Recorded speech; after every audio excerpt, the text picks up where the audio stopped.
ba lahat para sa ating pagbungad na panalangin?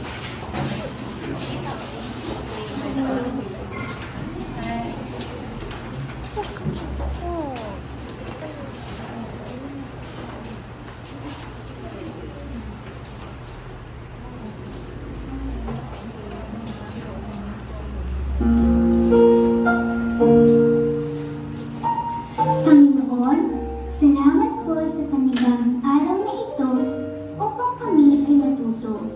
Buksan niyo po ang aming isipan upang lubos na maintindihan ang aming mga aralin. Bigyan niyo din po ang aming mga guro, mga magulang, at mga kamag-aral ng lakas ng katawan at isipan na masigit namin kailangan sa araw-araw sa panahong ito. Ang lahat po ng ito ay aming dinadalangin sa iyo, aming Diyos Ama. Amen.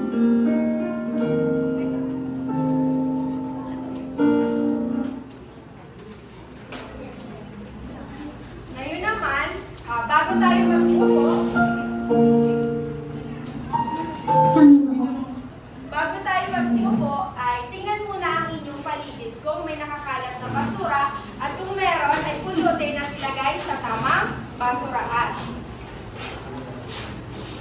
Okay na ba mga bata? Okay, pwede na kayong umupo. Salamat po.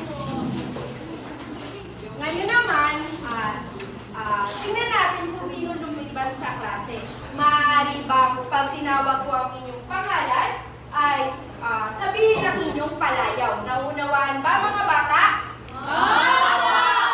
Erickson? Paningin. Lori May? Lori. Cheche? Okay. Maligayang ang puso namin sapagkat kayo lahat ay naririto. Ngayon naman, may inihanda kaming alituntunin para sa kalinisan at kaayusan ng ating silid-aralan. Ang alituntunin ito ay tinatawag naming gamit. Ngayon, alamin natin kung ano nga ba ang ibig sabihin ng gamit. Una, letter J. Gumamit ng paggalang at pagrespeto sa kapwa. Mahalaga ba ang igalang at irespeto ang ating kapwa? Okay. Pangalawa, A. Aktibong makilahok sa mga gawain. Mahalaga ba na palagi kayong makilahok sa ating talakayan ngayong araw? Oo. Mahalaga yun upang mas lubos kong maunawaan ang ating tinatalakay. Letter M.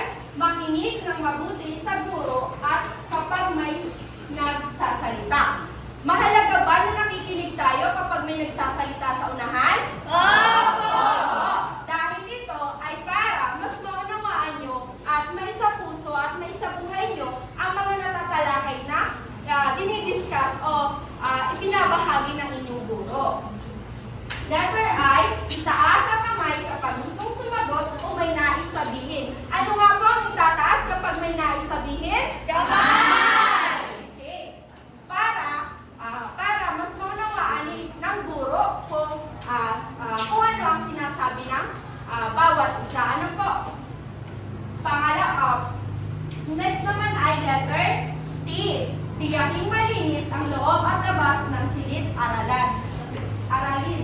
Silid-aralan. Mahalaga bang mapanatili ang kaayusan ng ating silid-aralan?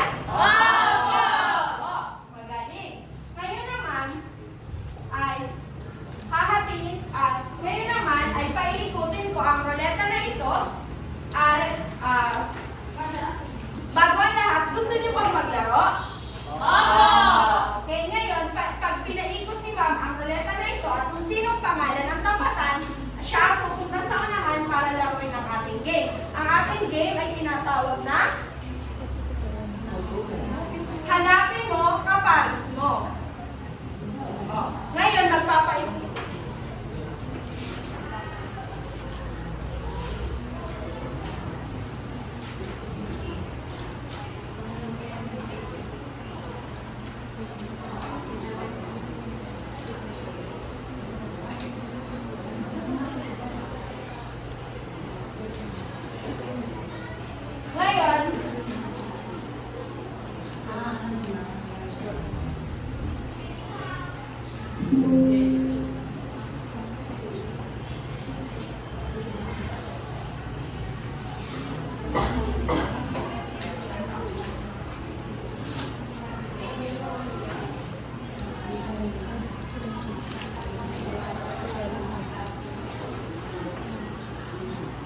tapatan na pangalan ay siyang pupunta sa unahan at kailangan nyo mamili ng dalawang number kahit alin at hanapin kung ito ay magkapares.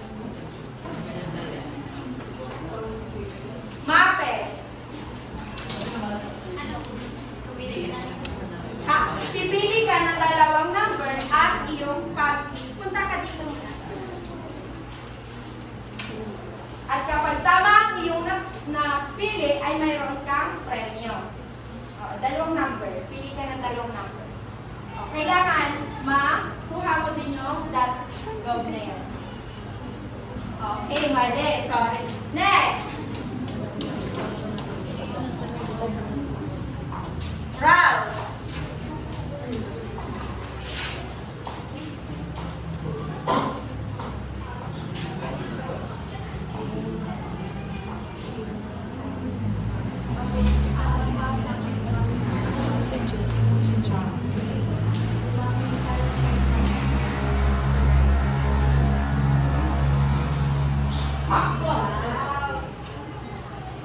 Okay, very good. Dahil nakita ni Ron ang kanyang pares na numbers.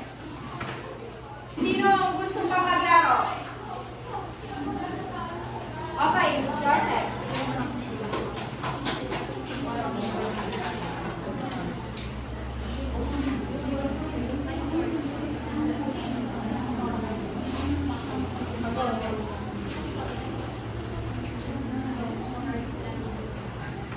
Next.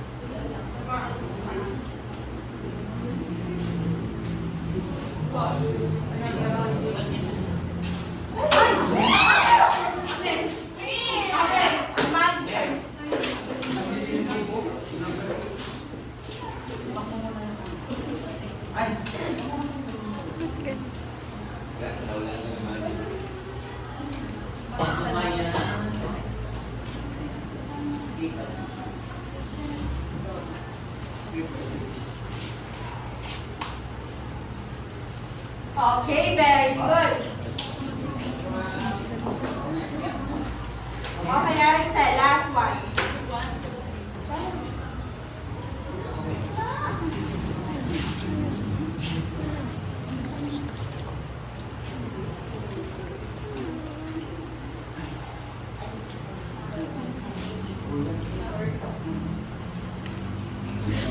Mali, okay. Nasihan ba kayo sa inyong mga ginawang aktibidad, mga bata? Okay. Ano ang inyong napansin habang ginagawa ang aktibidad?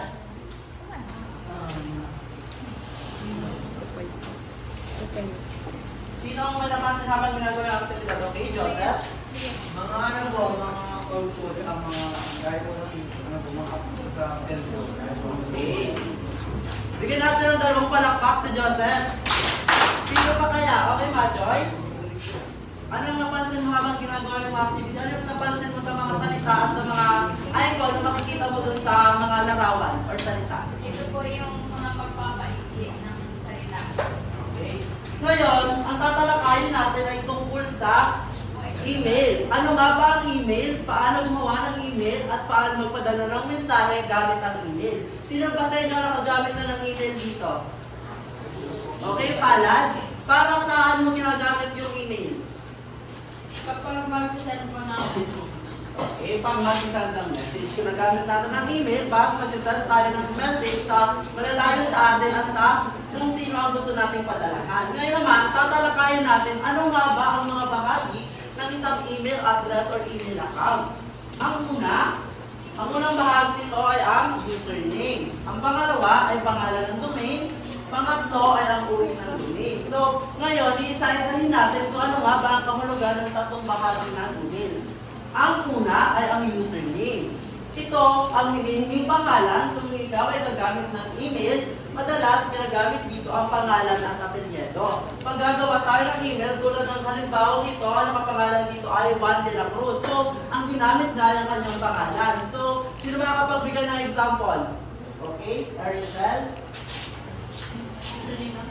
Ano ay? The electronic. Okay, tama. Ang kanyang binigay na example ay tama. Ginamit na ang kanyang pangalan bilang username. Pangalawa naman ay ang pangalan ng domain. Ito ang pangalan ng mail server kung saan maaaring gumawa ng isang account. Ang makikita nyo dito ay ang yung sa Gmail at Gmail. Yun ang halimbawa ng pangalan ng domain. Ang isa pang halimbawa nito ay ang Yahoo. Diba? Pag pinagdugtong natin yung username at ang pangalan ng domain, magiging Juan de la Cruz at Gmail or Juan de la Cruz at Yahoo. At ang pangatlo naman ay ang uri ng domain. Ito ay naglalarawan kung sino ang gumagamit at kung saan nagagaling ang domain. Ang nakalagay dito ay ang .com. So, pag pinagsama-sama natin yung tatlo, maaari ba makibasa nung buong email? Magaling, sino ba kapagbigay sa akin ng email address? Okay, Melody? Sa email address ko pa is marcianomelody05@gmail.com. Okay, magaling. Ngayon naman, nagtatalakayin natin kung ano nga ba ang iba't ibang uri ng domain. Kung sino ba ang gumagamit ng domain or anong domain yung gumagamit ng email address kung may mag-send man sa inyo ng isang mensahe. Una, ito yung mga karaniwang uri ng domain na gamit, ang .com, .edu, .net, .org, .gov, .pro, .info, at .in. Isa-isahin natin kung ano nga ba ang mahulugan ng mga ito. So pag sinabi natin .com, ito ay kumakatawan sa salitang commercial, karaniwang ginagamit ng mga negosyo at commercial enterprises. So, mapapansin natin ito halimbawa sa Shopee, sa Lazada, sa website ng mga Shopee at Lazada, makikita natin pag i-search tayo. So, ang kasunod naman ay ang .edu. Ito naman ay kumakatawan sa salitang education, na kung saan ito ay ginagamit ng mga paaralan at universidad. Ito ay ginagamit ng mga estudyante na nagagawa nito ay ang mga universidad. Halimbawa, pag yung nangyari nung nakaraan, di ba, nagkaroon tayo ng lockdown. So, ang ibang mga universities ay nagagawa sila ng paraan para yung mga nagagawa sila ng email ng mga bata para kung sakaling magkakaroon lang sila ng Zoom or ng mga kanilang online class, may magagamit yung mga bata na mas madaling ma-identify ng guro yung mga pangalan ng mga estudyante. Ang kasunod naman ay ang .net para sa salitang network na kung saan ginagamit ng mga internet service providers and web hosting companies. So, karaniwang ginagamit natin ito halimbawa sa mga Google. Di ba mapapansin nyo sa dulo nung pag nag-search tayo, merong .net sa dulo. At ang sunod naman ay org para sa salitang organization. Karaniwang ginagamit ng non-profit group or trade association. Dito yung sa mga dun sa mga online na bilihan, halimbawa sa Facebook, di ba? Meron di ba sa Facebook na makikita tayo doon ng mga pamilihan. Doon natin makikita yung .org. Ang kasunod naman ay .gov, na kung saan kumakatawa ito para sa salitang government. Pag sa government naman, ito ay ginagamit ng ahensya ng gobyerno, na kung saan ang gumagamit ito ay yung mga politiko. Kung may magpadala sa inyo ng sulat ng .gov, ibig sabihin nito ay galing sa gobyerno. At ang sunod naman ay ang .pro. Ito naman ay ginagamit ng mga professionals tulad ng abogado at doktor. Ang sunod naman ay ang .info, na kung saan ito ay ginagamit para sa mga informal sites. Kung maghahanap tayo or mananaliksik tayo sa Google, kailangan makikita natin sa dulo na isi-search natin ay dapat .info para masigurado natin na yung data na makukuha natin ay reliable at totoo. At ang pinakahuli ay ang .int or .in, na kung saan kumakatawan sa salitang international na ginagamit ito ng mga samahang itinatag ng kasunduang pagdaigdig. Ito ay halimbawa ay galing na sa ibang bansa or sa halimbawa sa ibang bansa, halimbawa sa mga research. Pero hindi pa natin ito gagamitin kasi nga tayo mga bata pa, mga paper pa lang tayo, kaya hindi pa natin karaniwan alam yung mga ibang information na makukuha dito. Naunamahan ba kung ano ba't ibang uri ng domain? Sino makapagbigay ng halimbawa? Okay, Black? Kahit ilan?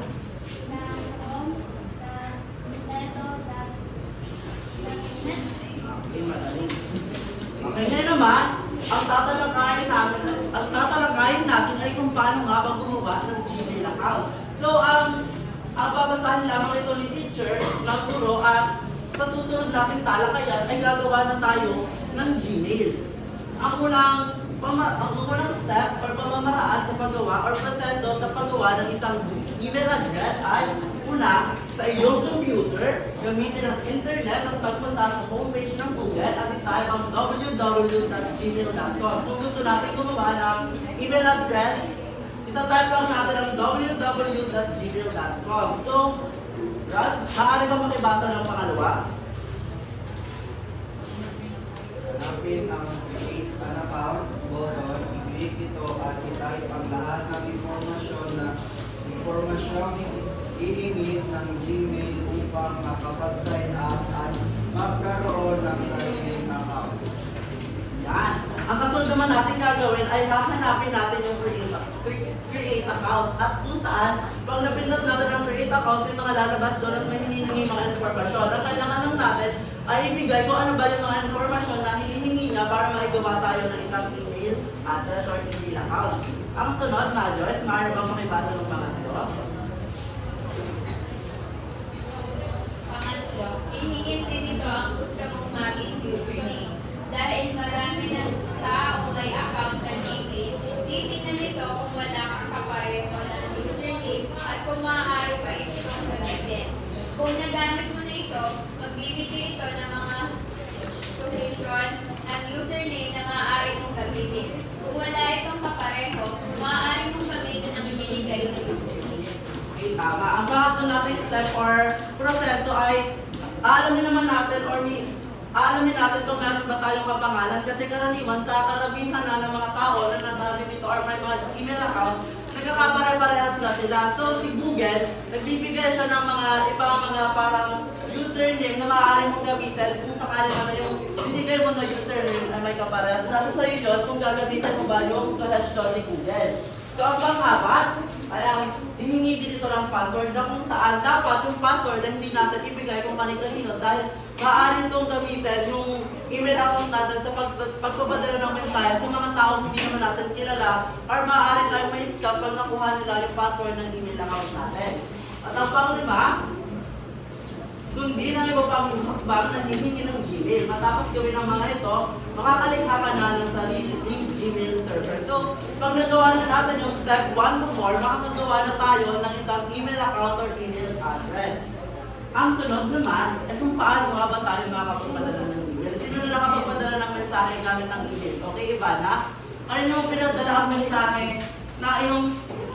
Kanino mo pinadala ang mensahe ng gamit ang email? Pinadala ko ba yun? Ano lang po, magkabasa lang po ako ng type. Okay. Maaari tayo gumamit ng Gmail sa pagpapasa ng mga files, pagpapasa ng mensahe at ng kung ano-ano. Marami tayong gawin sa pamagitan ng email. Ang una, para makagawa ng mensahe sa email, i-click lang ang compose mail. Na kung saan, dito, pag napindutin natin yung compose mail, lalabas na dito yung itatype natin kung ano ba yung gusto natin sabihin or kung kanino natin ipapadala na nakalagay ng subject, kung ano yung pangalan ng email at kung para kanino. So, hindi na natin ito iisa-isahin. Hindi na natin ito iisa-isahin. So, naunawaan niyo ba kung ano ang email? Opo! Ay, kung paano ang gumawa ng email? Opo! Paano magpadala ng email? Opo! Kung naunawaan niya, ay pumalakpak ng 5.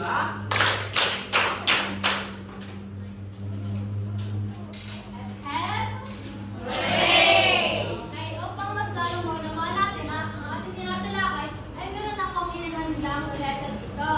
At ang gagawin ninyo ay puputukin ang bola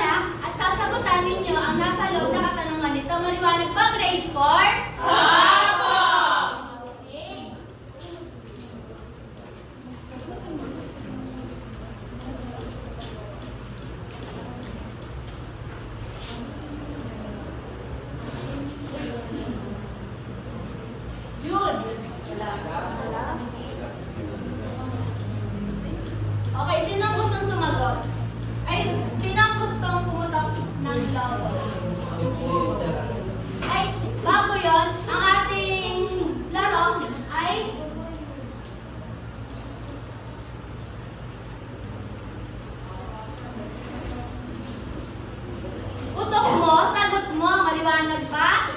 Opo. Okay, sino ang gustong pumatok ng laba? Okay, Lori?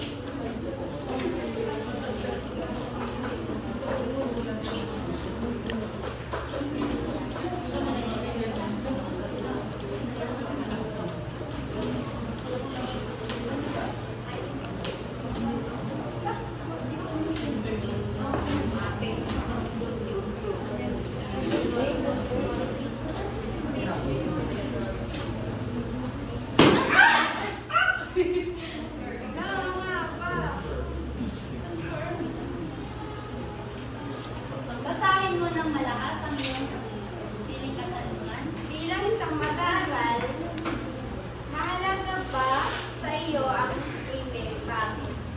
Para sa akin po, bilang mag-aaral, mahalaga ang email dahil dito, maaari kita, kapag yung malalaking file ang ipapasa, pwede natin magamit ang email sa pamamagitan ng pagpapasa ng email. Okay, bigyan ng 5 palakpak si Lori.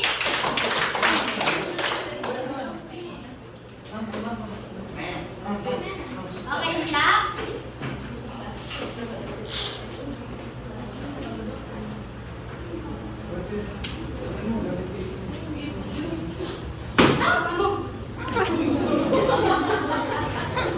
Basahin ang iyong katanungan. Ano ang kumakatawan sa salitang international?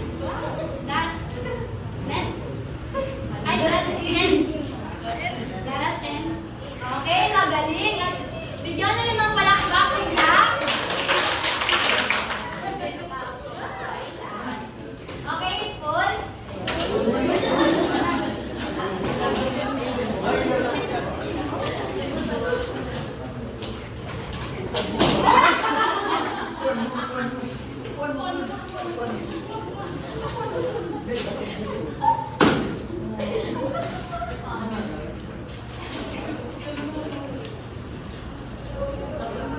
Isa yung kumakatawan sa salitang commercial na karaniwang ginagamit ng mga negosyo at commercial.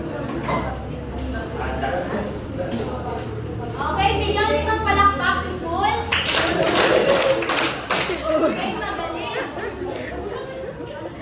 Ngayon, ay nalaman ko na mas lalong naunawaan ninyo ang ating tinatalakay. Ethel? Okay. Ngayon naman, nagpapakatid ko kayo sa 2 grupo. Ito ang unang grupo at pangalawang grupo. Ngayon, ang gagawin ninyo, ang bawat grupo ay bubunot ng domain. At kapag nakapulot na sila ng domain, ay mag-iisip sila ng isang sitwasyon na kung saan ito ginagamit. Maliwanag ba, grade 4? Opo. Okay. Bago yan, sa mga walang kakayahan na makapag-operate sa ating activity, ay merong inihanda activity para sa inyo si teacher. At ang gagawin ninyo ay ahulaan ninyo kung ano at kung saan ito ginagamit yung mga domain. Okay, maliwanag ba, grade 4? Opo. Okay, kailangan ko na magpunot sa bawat pangkat.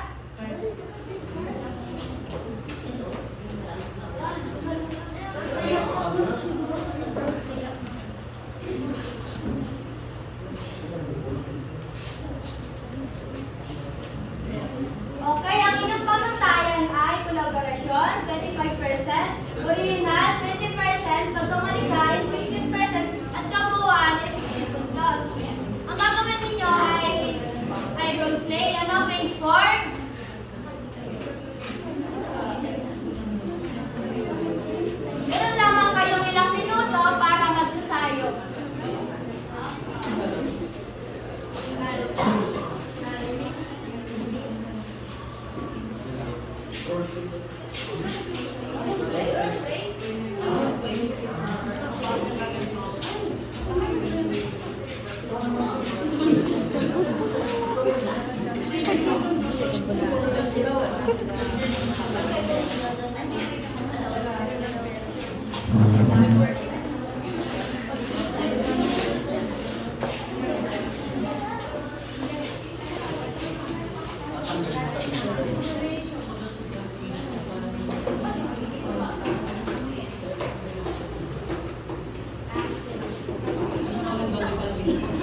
Okay,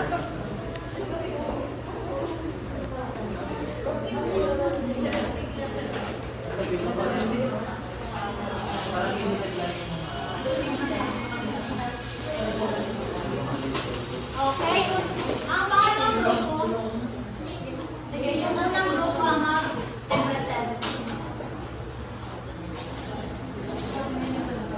Ano ang nabunot ni Ma'am Dumi?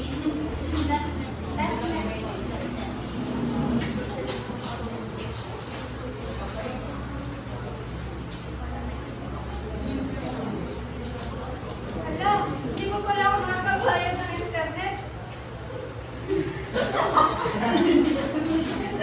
Okay, bigyan na limang palakpak ang unang grupo. Kaya ang pangalawang grupo naman. Ang napulot po namin ay dahil info.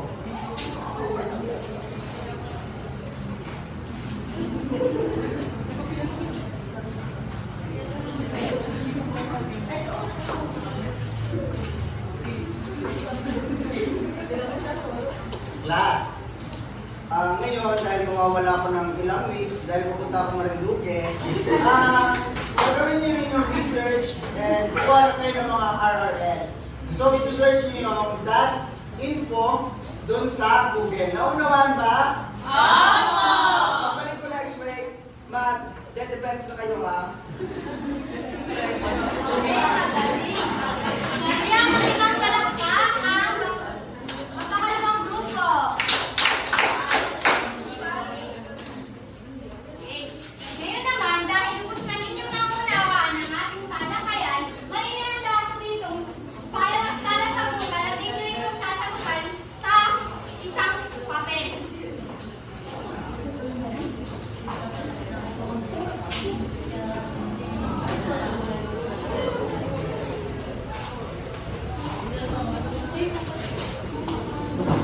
Ang unang bahagi, piliin mo ang tamang sagot sa kahon at isulat ang sagot sa patla.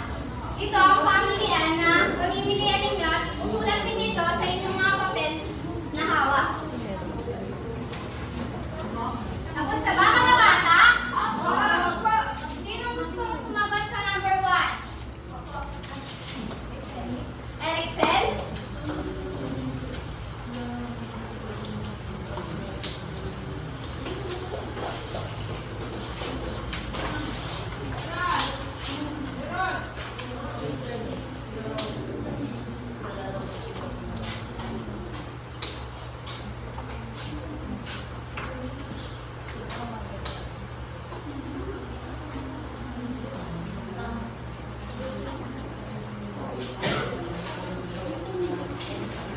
Tama ba ang sagot ni Excel? Ang naglalarawan kung sino ay username? Opo. Okay, magaling. Sino naman ang sasagot sa number 5? Ang pangalan ng mail server kung saan gumagawa ng account. Ma-Joyce?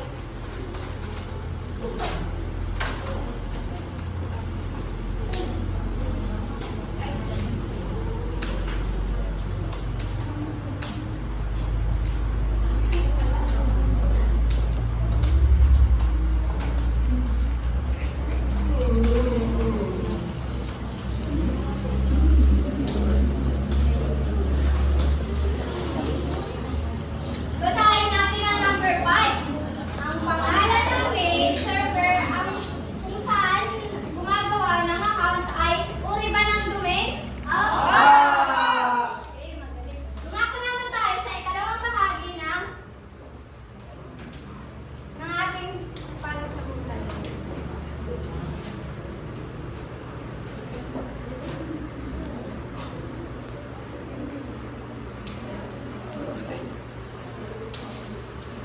Ito ang tukuyin ang uri ng domain sa email, sa column A at piliin ang tamang sagot sa column B.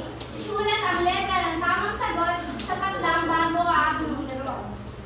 Sino ang gustong sumagot sa number 1? Yes? Michelle?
po pagpasok po namin sa tayo po ng simulayo.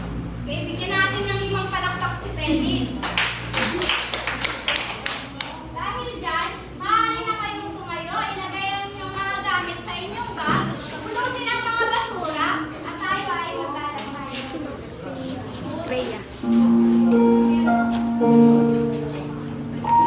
Panginoon, salamat po sa panibagong araw na puno ng saya at kaalaman. Salamat po sa talinong ibinigay ninyo upang lubos namin maintindihan ang mga aralin. Salamat din po sa aming mga guro at mga magulang na nagbigay gabay at inspirasyon upang maging masaya at maging masaya ang araw na ito. Hinihiling po namin